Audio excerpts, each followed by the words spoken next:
But we've got a fun topic tonight. We haven't done this in a few years, and it's one of our fun ones is how to actually do the commercial, how to be a commercial agent. So we're going to take it up a notch and talk about how to be a confident commercial agent. And I'm Rachelle Willhite, and with me is Virginia Everard, and we are going to go over kind of about, I would say, 8 or 9 slides and open up the transaction desk and the commercial purchase and sale and teach you guys a few things today. So we're excited to have you all on board. Let's just go ahead and jump right in. Let me share my screen so you guys can see what we're talking about tonight. You see my screen okay, Virginia? Thumbs up. Thumbs up. Okay, fantastic. From the beginning. How does that look? It's not the full screen. You want to, we need to slideshow it. I did slideshow, but of course, let's do the other screen. Screen 2.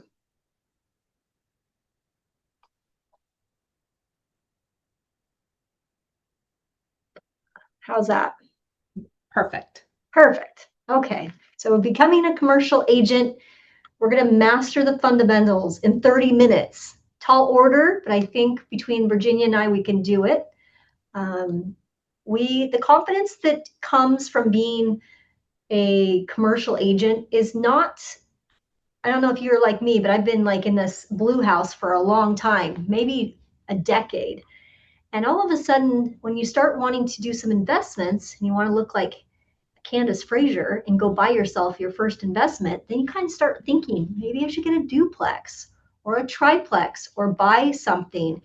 And a lot of agents come to us, to me and to Virginia, and say, I don't have experience, but I just I need a starting point. I kind of need something so I can take some action. And so being in commercial real estate is not like it's very difficult, especially if you've done residential for many, many years. It's really just swapping out.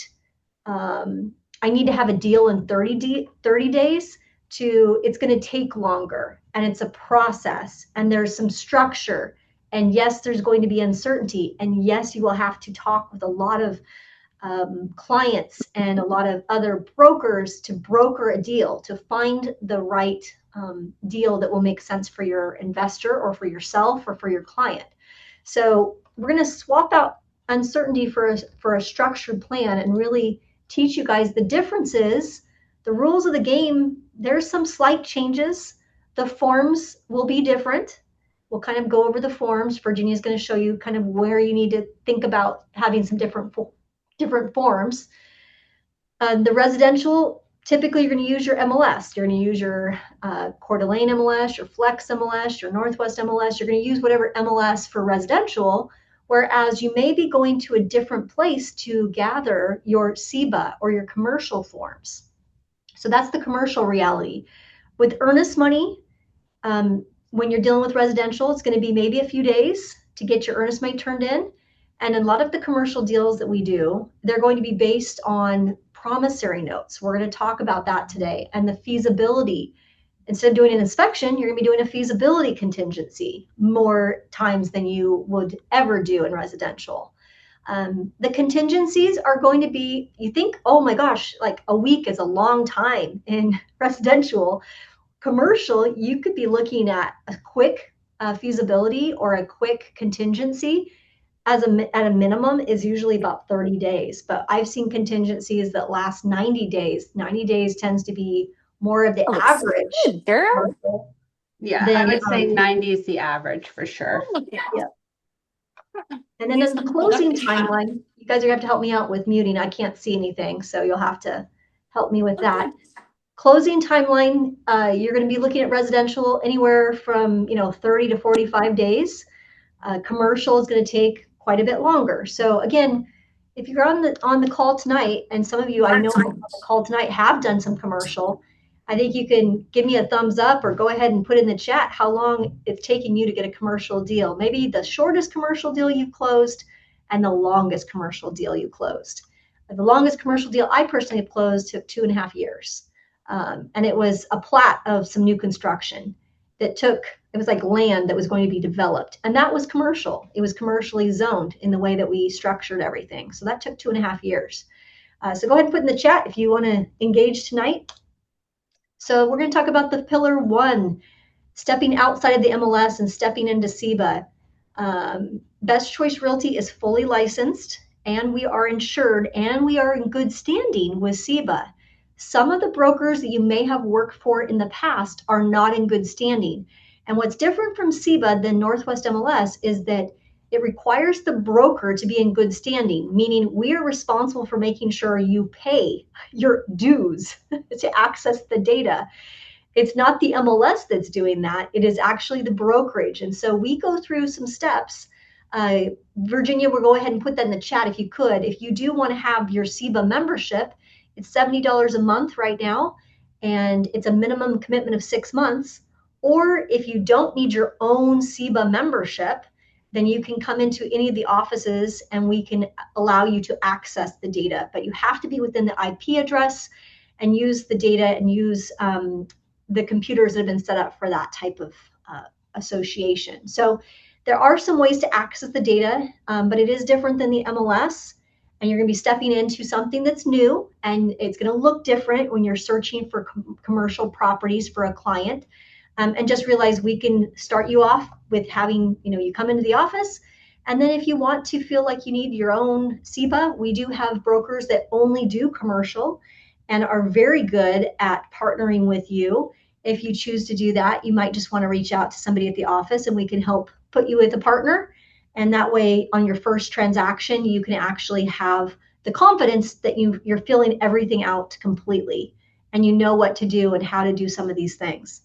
So if you've never used a promissory note, what it is a promissory note. It goes along with, it's embedded into the commercial purchase and sale.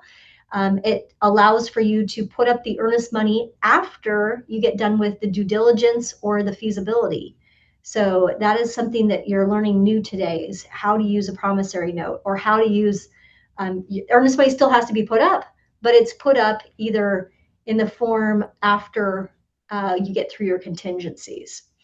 Form 17 in the state of Washington is, if you do get one, congratulations, because a lot of times when you're dealing with commercial, the commercial broker or the listing agent will not provide one, and they'll make you essentially waive it. Or if you do get one, everything will be don't know, don't know, don't know, don't know.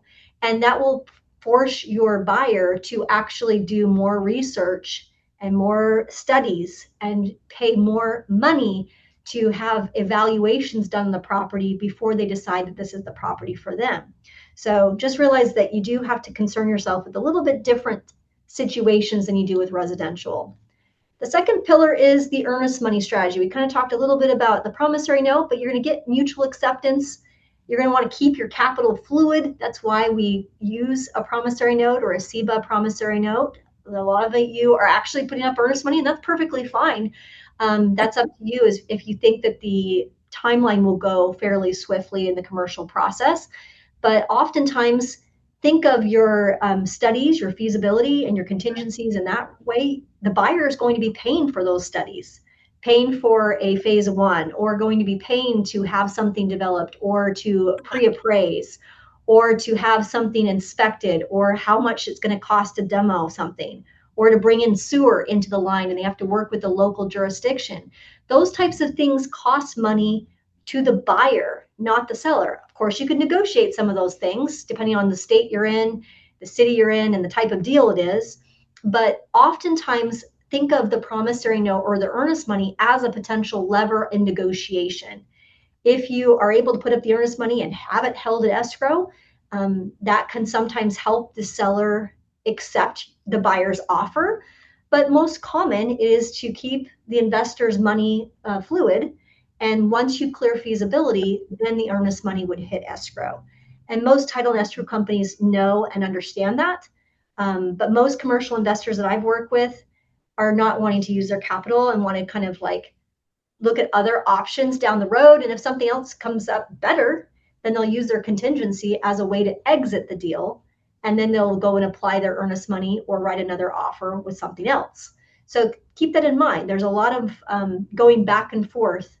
And obviously 2 to 5% would be what I'd shoot for to show serious intent. But certainly I've seen earnest money that's well above that in certain circumstances, and I have seen earnest money actually put into escrow. The third pillar is to assume nothing. Investigate everything. Do not get in a position where you're saying, let's just buy this as is.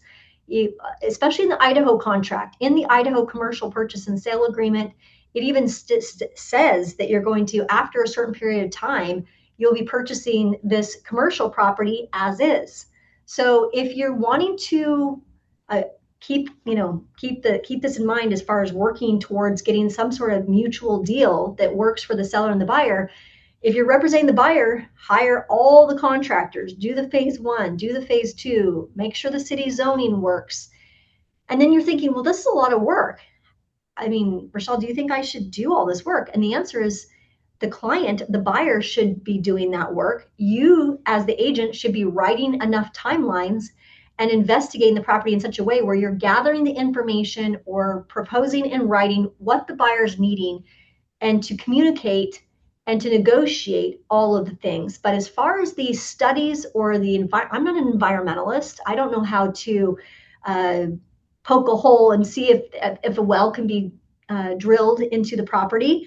I don't know if things are if it's within the zoning, if the variance that this particular builder. Uh, I don't know if the leases are good. I mean, I'm not a property manager, so I don't manage leases. So you'll want to get copies of the leases during that due diligence period or that feasibility period and make sure that you assume nothing. If this listing agent says, oh, yeah, it's about $900 a month per unit, don't just take their word for it. Make sure you get a copy of the lease and investigate the lease. Make sure you use that time that you have in the contract, if you're representing the buyer, to investigate everything. So, Rachelle, I want to ask a quick question because I know this will come up. When you say you to investigate, my understanding is that you gather the information to pass to your buyers so they can make determinations with the people you've introduced them to, the city, planning. They're doing the meetings with They're the doing city. the Yes, work. You 100%. are being you're giving them the resources to Yes, review, but they're doing the work. We're not supposed to be interpreting this. It's not for correct. us to do. We're not the professionals. We don't have experience in that type of thing. We are to communicate and to negotiate.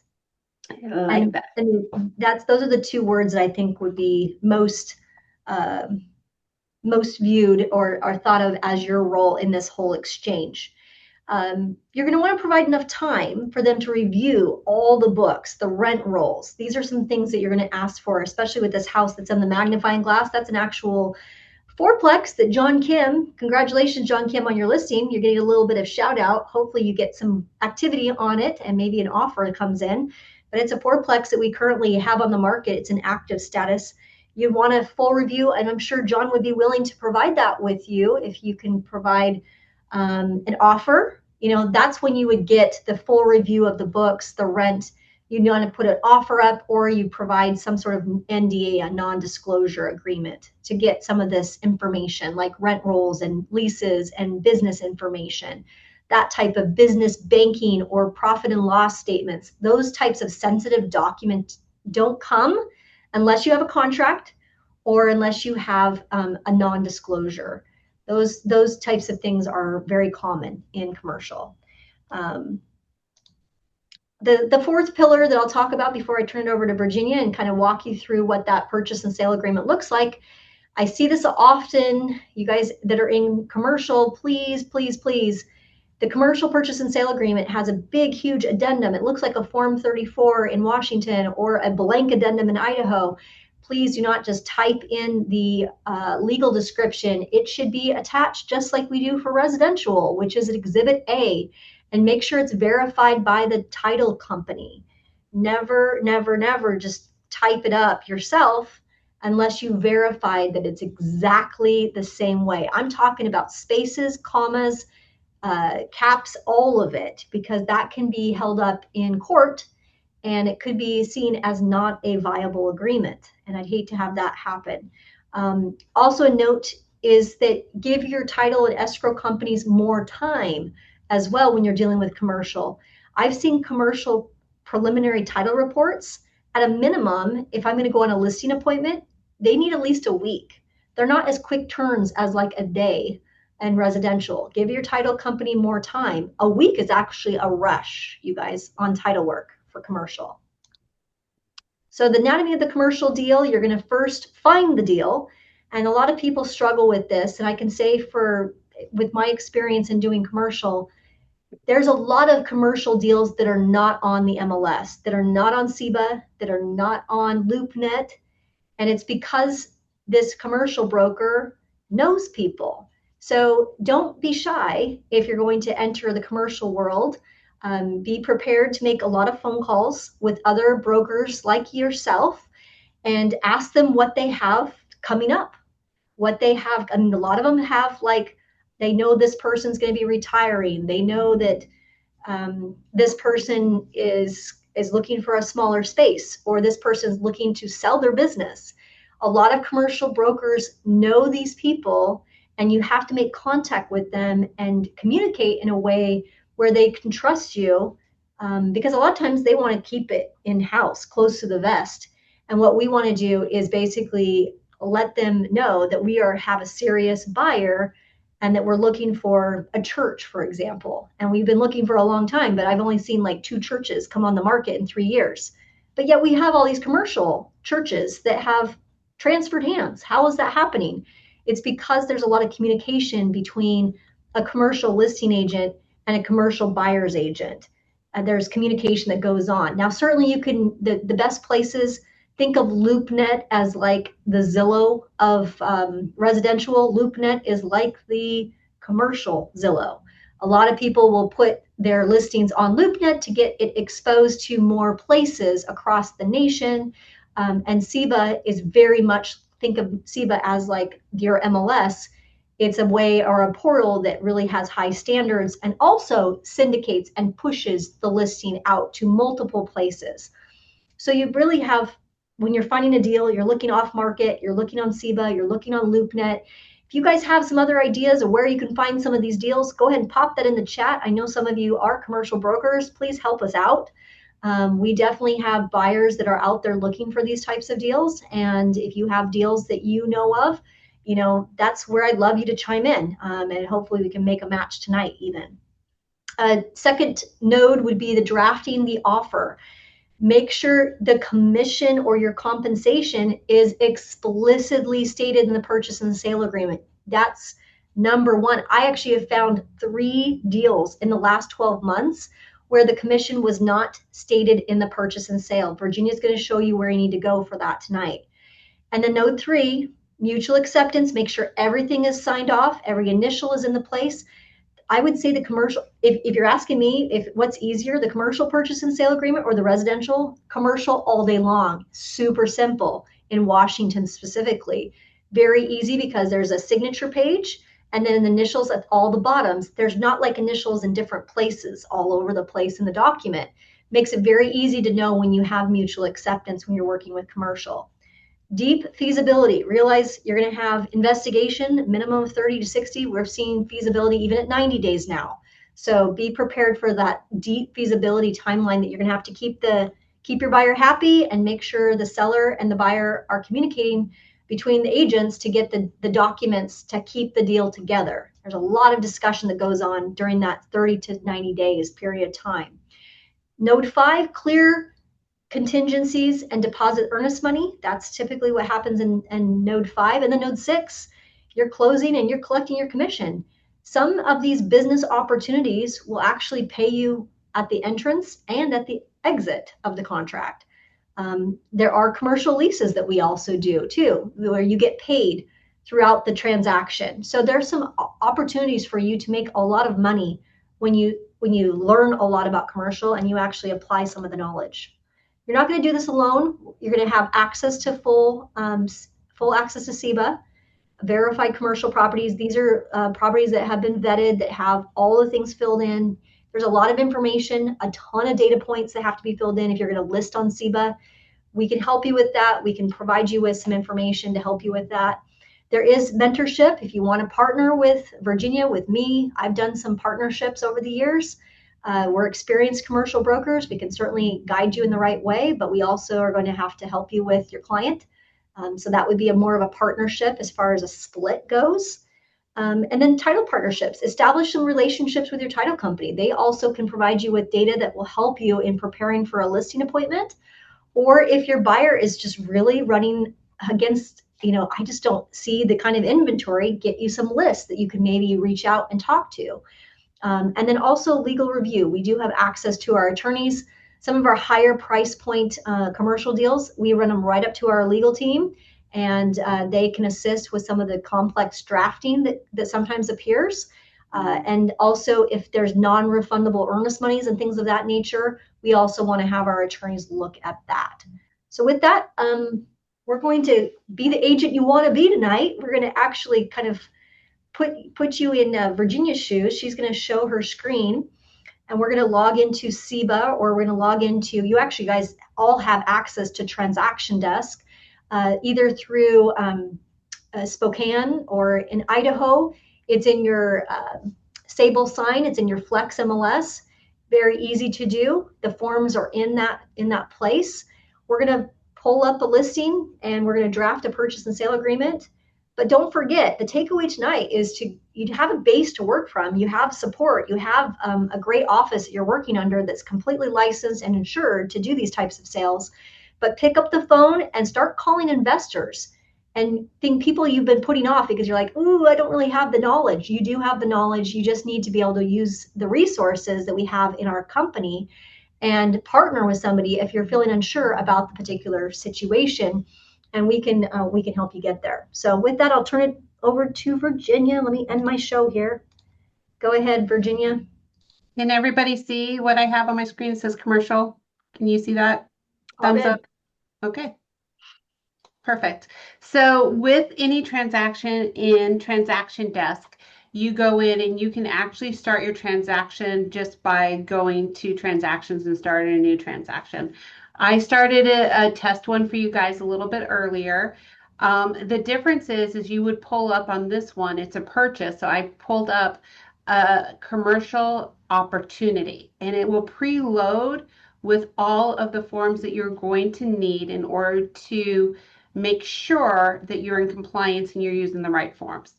The one thing that I will point out to you is that you do not get to get away from our typical disclosures when it comes to dealing in real estate. You still do need the real estate brokerage in Washington pamphlet. And you still need, if you're doing a purchase, a buyer service agreement.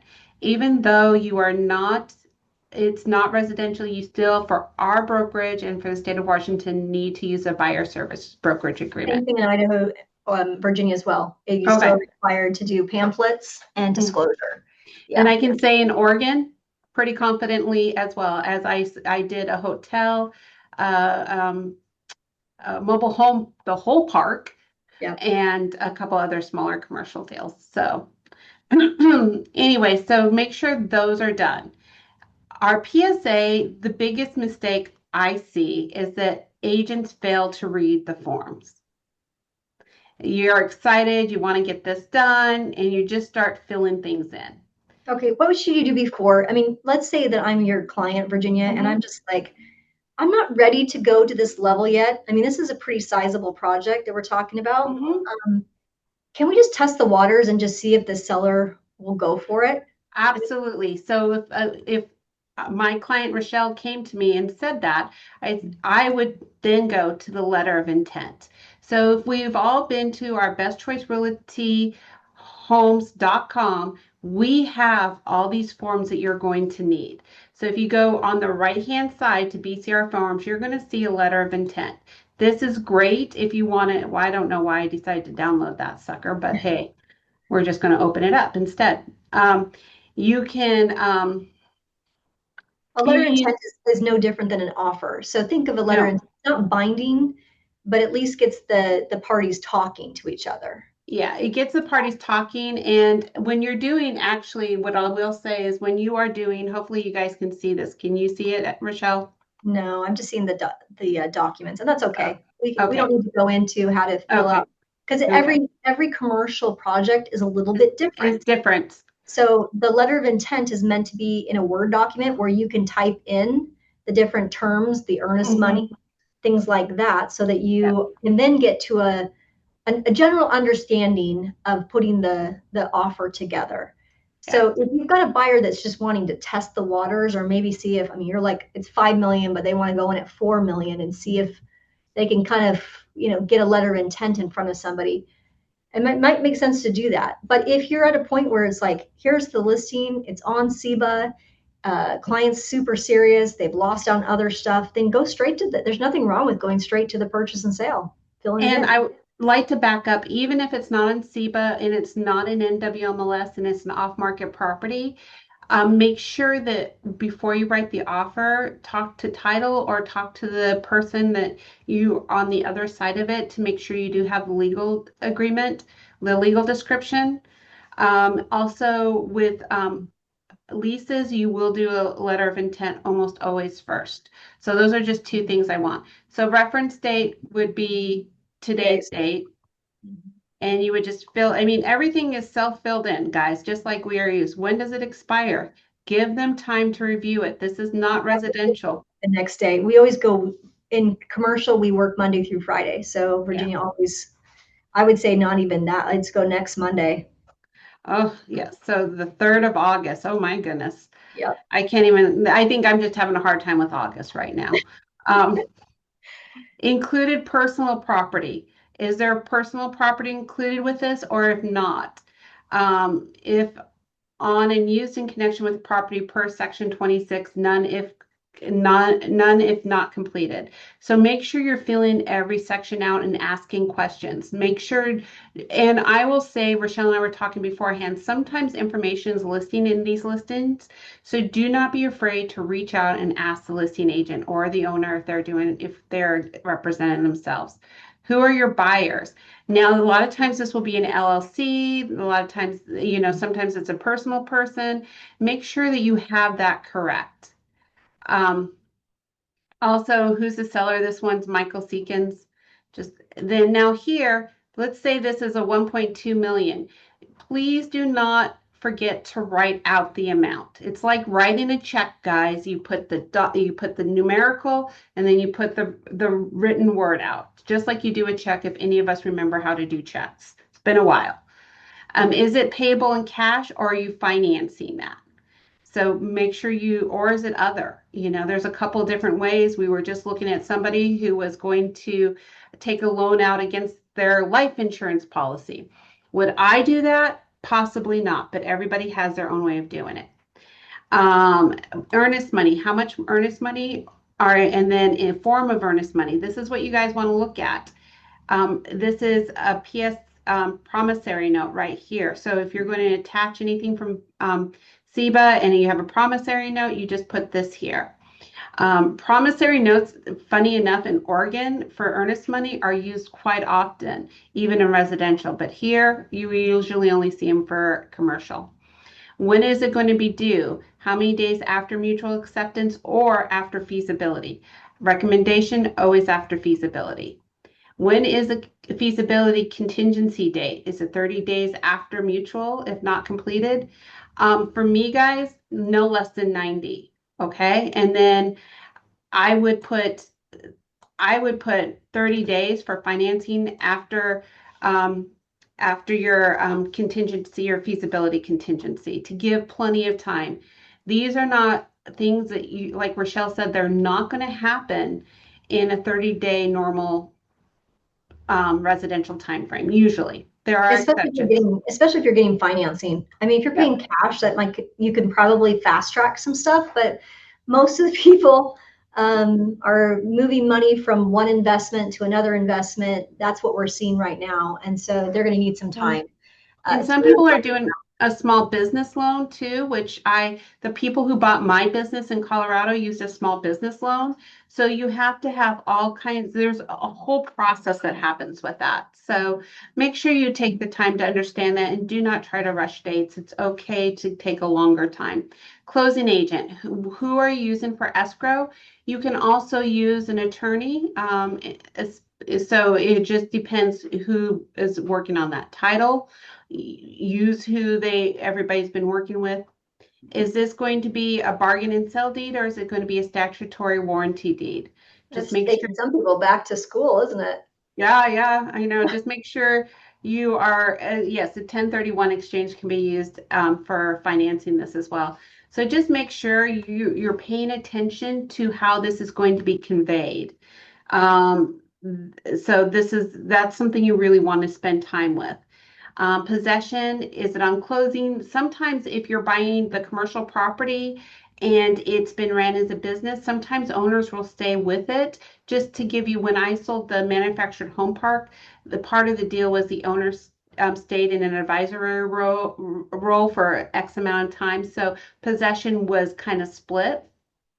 I've seen a lot Sellers, of that recently too, Virginia. Just make sure on the other, if there's an addendum or something like that, that the parties have had an attorney draft something, not yeah, AI. AI yeah, is not not you either, confirmed. please. We have seen a few that have come through, and we're basically going back to them as brokers and saying, hey, can you just verify and have them understand that we at Best Choice Realty have advised them to seek legal counsel for this, delayed possession Mhm. essentially, and that they're okay. The parties are okay to move forward. We're okay with that. We're okay with checking the other box, but just watch for that AI language and make sure that language is not you writing the AI language. It is your clients seeking legal counsel. Yeah. And okay, and if you need some help with that, that's what we're here for, is to help Yep. you with those forms. Absolutely. Seller citizenship, this shouldn't be a surprise to anybody. Taxes, that it applies to all kinds of any property, real property that transfers ownership in the state of Washington and nationally. Buyer's default is a forfeiture of earnest money or seller's election. Again, this isn't new to us. Seller's default. Recovery. This is different, right, guys? This is seller. Was seller defaulted? Well, then maybe they decide, who knows what happened, but recover of earnest money or specific enforcement, buyer's election of remedies. Unpaid utilities. Who's paying for that? There is a waiver. You can do a waiver or you can, or not. And then there's a Form UA out of SEBA. Agency disclosure, you still have to disclose agency. This didn't go anywhere, guys, just because it's commercial. And buyer brokerage firm compensation, and then the exhibits that you're going to use. So there is specific verbiage that is going to go over the buyers and everything you need to know, guys. Just like your purchase and sell agreement in the MLS for residential, you come down here and everything you need to know about the boxes you're filling out are right here. And if you have questions about it, Rochelle's here, Shannon, myself. What Um, she's saying is, yeah, the defaults are already embedded into the yes, contract. You yes. just have to make sure the buyers are initialing everything on the bottom, Mhm. and you've got to check the box on the page one, make sure all the boxes are checked on page one. And page two is like what attachments, but don't forget for that section 47. And this is section 47. This is we get paid section. So compensation from seller, the compensation offered and to be paid by the to buyer brokerage firm by seller for providing buyer brokerage services to buyer related to the property. And then you have these options. Fill it out. You don't get paid. Compensation from listing firm. This is something different again. The compensation offered and paid to buyer brokerage firm by the listing firm for providing buyer broker services to buyer related to the property is. So make sure that one is from the seller and one is from the listing firm. Make sure you fill one of those out. Not both, please. And seller's acceptance of brokerage agreement. Seller agrees to sell a property in terms. Seller agrees to pay the listing firm blank amount of compensation of the sales price and or a dollar amount. If you are working on a lease, I'm working on a lease right now with not a lease, a lease for medical building right now with one of our agents. And part of the LOI outlines how we're getting paid. We get paid a percentage at the signing of the lease, and because the lease doesn't go into effect for 180 days after the lease is signed because they need to do tenant improvements, then 100 80 days after, when the lease is enforceable, we get paid again. So there's different ways of getting paid. So just pay attention to this. Do not leave sections blank. I guess that is something I tell everybody. Oh, there's a And blank right there. See that legal description where people have typed? It's yeah, so don't creative. type it. See attached. See, that's so easy to write. See attached. Yep. Exhibit A. Please do not. I mean, guys, we aren't supposed to be creative with these things. We're just supposed to fill them in and not try to do it ourselves. Okay. And then the signature is the very last page. Is Yep, that right? signature is right here. Buyer, seller, date signed. Okay. So, and then there are initials on all the pages that you do have, just like you would a purchase and sell agreement for residential. And So then, this looks super easy. And then you just have to make sure you get your financing addendum and your FERPTA. You notice that we already have those attachments for you guys we do. already there. Yep. We don't need to go into all of that. Does anybody know what the tenant estoppel is? Let's test their knowledge, Virginia. Anybody want to unmute their line and talk to us? Tell us what the tenant estoppel certificate is all about.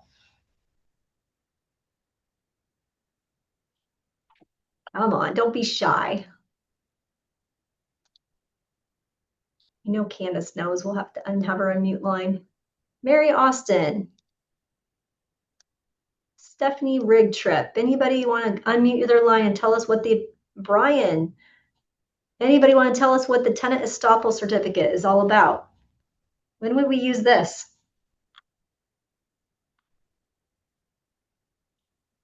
Are you guys everybody's madly putting in their AI. What is a tenant estoppel certificate, aren't they? Come on, Oh, unmute I'm your sure line. there. Yes, what is it? Anybody? Patty Anderson. Come on, Patty, help us out here. Of course I know the answer, but I want to see what you guys come up with. You know, tenants have rights, That's right. They do in and every state. you better be sure that they're on board with what's going on. That's right. So a tenant estoppel certificate is a way to notify the tenants, correct? Mm-hmm. Okay, see, she knows her stuff. Thank you, Patty. Okay, so sometimes you'll have to use that if you have a property that does not have tenants in that place, then you don't have to worry about a tenant estoppel. If you're dealing with something that's more than and I say this because a lot of you deal with duplexes or triplexes, you don't have to use a commercial purchase and sale agreement, what we just went through. You can actually use a residential.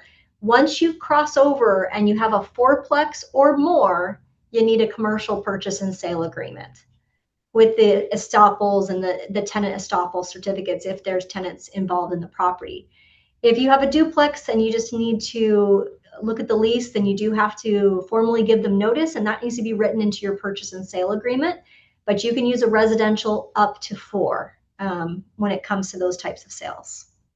Okay, let's check in. Virginia, I think we're 6:09. Let's go ahead and check and see what kind of questions we have. You guys have questions in the chat? Is this a full access to SEBA forms, lease forms as well? So we do, if you go through Transaction Desk, we have templates set up. The outlining forms that you aren't always used will be in SEBA and not in the templates, but the majority of the forms you need will be in templates for lease and purchase and listing. Yeah, good question. You don't have to have a SEBA membership. Think of Northwest MLS and Spokane MLS having a relationship with the forms that SEBA, and those forms are available in Transaction Desk. There are forms, you don't have to belong to SEBA to access the Idaho Commercial Purchase and Sale Agreement. It's also in their online provider. So you just need to access that, and there's no additional fee for that. They actually work in conjunction with our signing system, which makes that very easy for us to not have to pay to belong to SEBA to actually transact or write an offer. Abby had a comment. She said bizbuysell.com is a good source for businesses for sale. A lot of you are looking for businesses for sale or have clients that are like, gosh, I'd love to take advantage of some of these great deals that are out there. That's a great website too. Abby, I've used it, found a client or two an opportunity.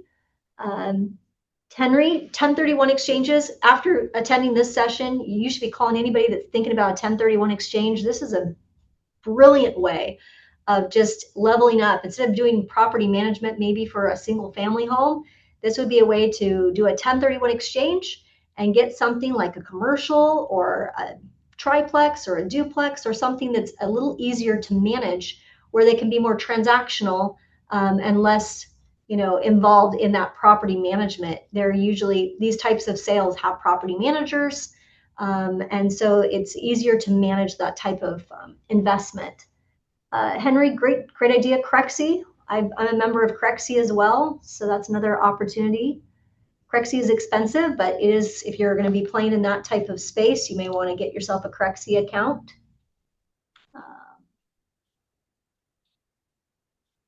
That was about it. Is there any other questions that you guys have on your mind? I think that Rachelle's purpose of this was so you guys aren't afraid. There's nothing to be afraid of. You just have to read your forms. And that is the first rule of real estate. Read your forms. And then find a good partner that can kind of guide you Exactly. along the way, right? Exactly. And that we are certainly willing to help you. And then, yes, there is some limitations. I would say, Henry, great question. He says on SEBA, they have more. Like if you're going to be doing some commercial leasing, a lot of that type of work, we obviously, residential doesn't cross over. So it is a little bit limited when you're in transaction desk. You do have more access to leasing forms. If you're going to be doing more commercial leases, you're going to probably want the SEBA, and you're going to want to get a SEBA account for $70 a month in order to participate in those opportunities. Okay. $70 a month is what the SEBA is, and there is a link up ahead in the top of the twice. Yeah, we talked about that at the beginning, so sorry, some of you guys. I'll put it in again. There it is. If you want SEBA access, that's the link so that we can send you a form that will access and get you a login and password for that MLS. Thank you for that. Any other questions before we let you guys go? Hopefully you guys get a taste. I wasn't trying to teach you everything. There's a lot to learn in this arena. Once you have access to SEBA, great point somebody just brought up. If you do have a SEBA membership, they have reduced classes. That's a lot of the learning that I've participated in, even on the forums and the contracts, is because I took a class at SEBA. They offer quite a bit of classes every month. It's on their website. And in order to take advantage of that, some of you can pay the non-member price, but there is a discounted price if you are a member, if you are an MLS member. Okay. All right, you guys have a good week. We'll catch you next Monday. See you later. Thanks, Virginia.